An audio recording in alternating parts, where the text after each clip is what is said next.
Welcome back to Finland, and we've got a cloudy day today, but this is just, I'll show you here. This is an example of what's called a mocky. So it's a second house that's by a lake, or in this case the seaside. Anyway, I'm not here to talk about that today, and what I want to ask today is, what do we owe them? And by them I mean the government.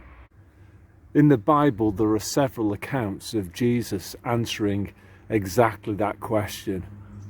So this is from Luke chapter 20, and it begins verse 22.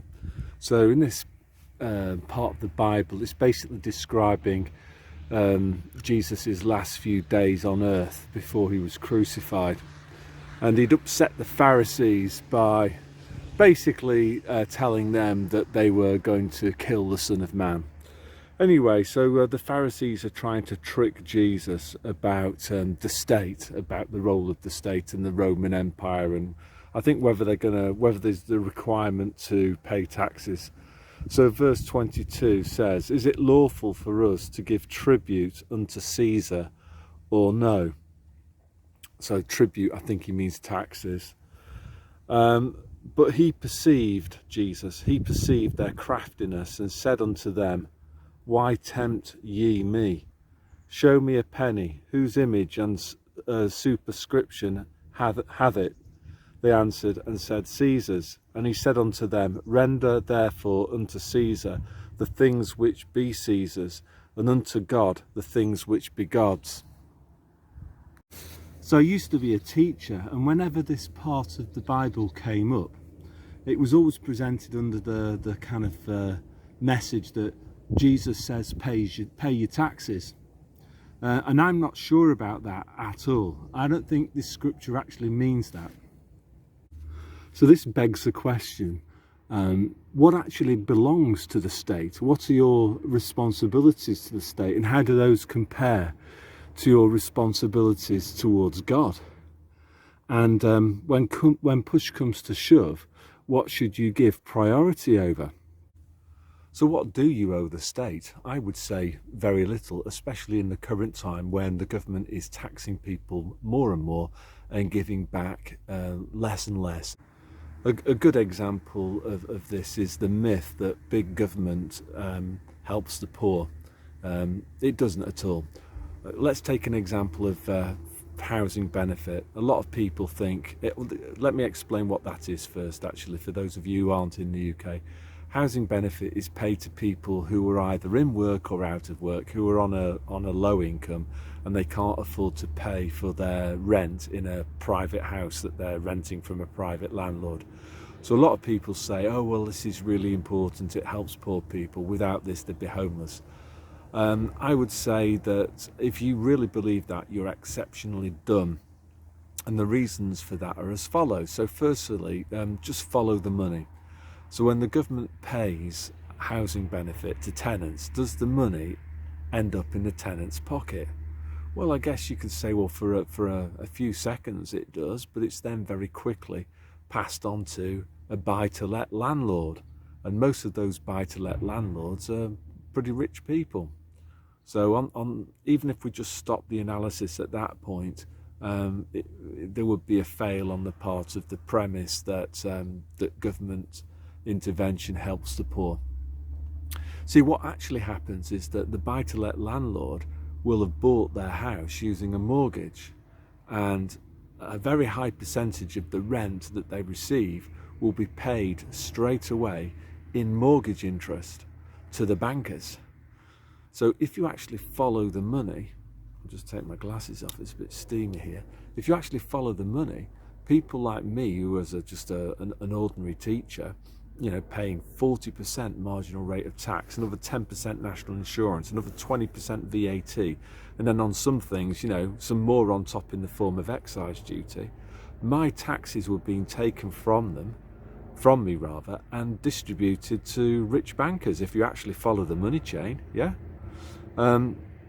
So governments do not create wealth. What governments do is they redistribute taxpayers' money into the pockets of cronies. And I think this is what Jesus was getting at. Jesus wasn't encouraging people to pay their taxes. I think what Jesus was basically saying in an oblique, typically Jesus manner was, well, he was actually asking people to ask themselves a question like, what do you actually owe the government? Is the government on your side?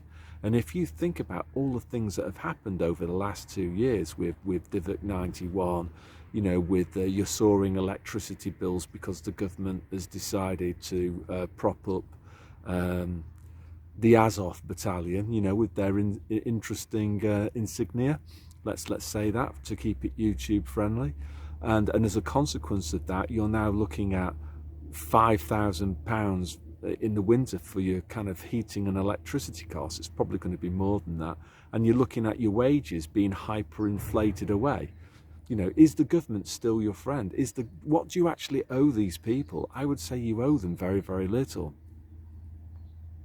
So if you want to understand what government's all about, I suggest you watch the Godfather trilogy, and then you'll really understand how things really work.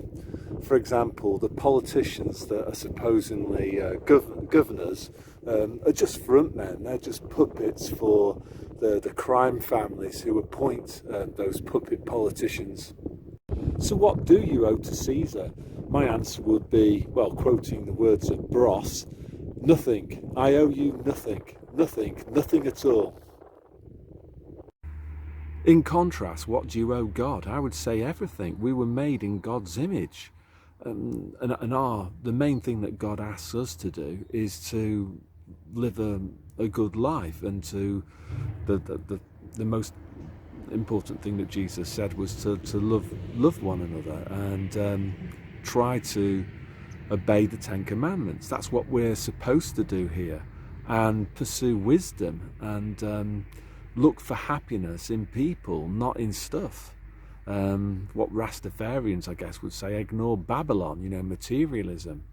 I think that's what our responsibilities towards God are, is to live a good life.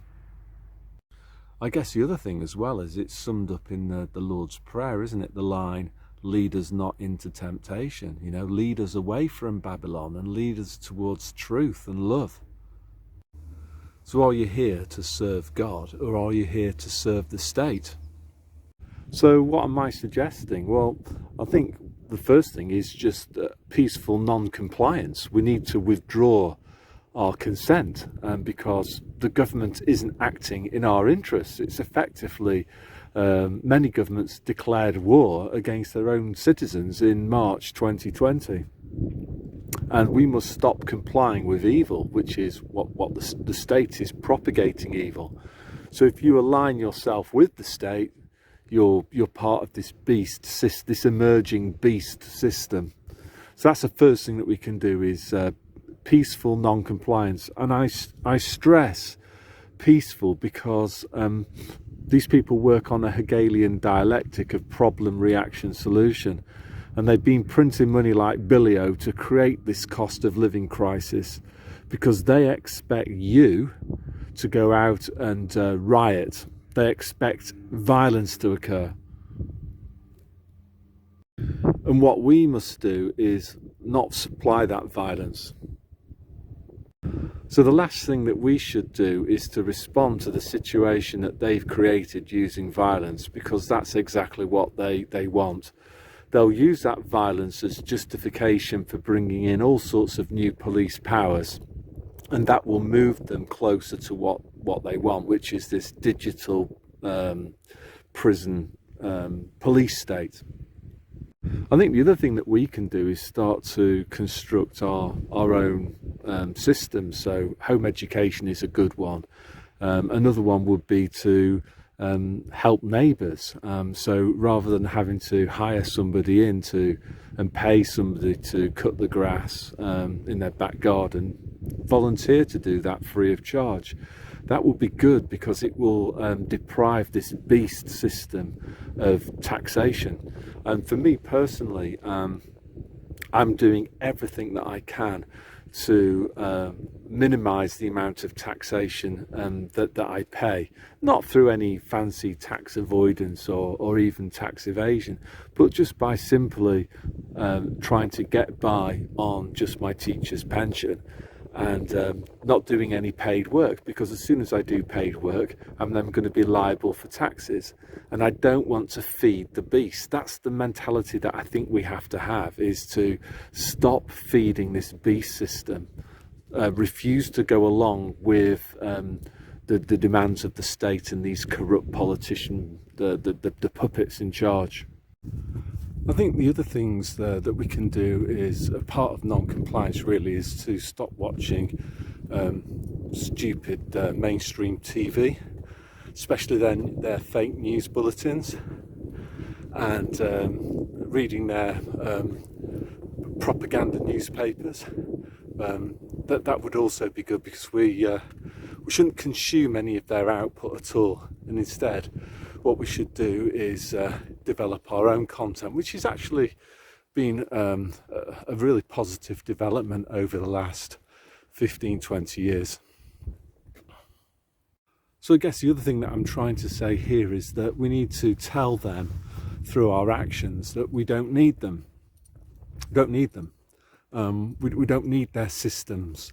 We'll develop our own. We'll develop our own parallel society and ways of doing things, and we don't need them.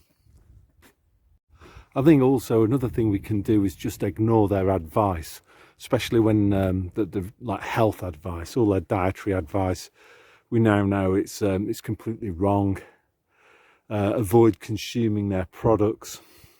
Stay well away from, if you can, big businesses, and choose small ones instead that are independent of this kind of beast system. And at the same time, what we need to do as we become more distant from the state, is to become closer to God, is to recognise that He is who we need. We need to establish a very close relationship with God and understand what life is really all about, which is love, basically. And I think, as well as getting closer to God, is reading the Bible. Most people have decided that they think they don't like Christianity. Most atheists, start again. So we need to get closer to God, and an important thing that we can do in that respect is to read God's word, read the Bible, and things will start to make a lot more sense to people, and life will have some meaning again, rather than this shallow materialism, status-orientated Babylon society that most people, a lot of people anyway, have lived in and suffered. Just thinking about the number of people in Britain who were on antidepressants, those people are sad and lonely because they were looking for happiness in the wrong place. They were looking for it, as I say, in possessions and status, rather than in love and understanding that we are unique, the only example of us that's ever existed and will exist, and we are made in God's image. Absolutely marvellous.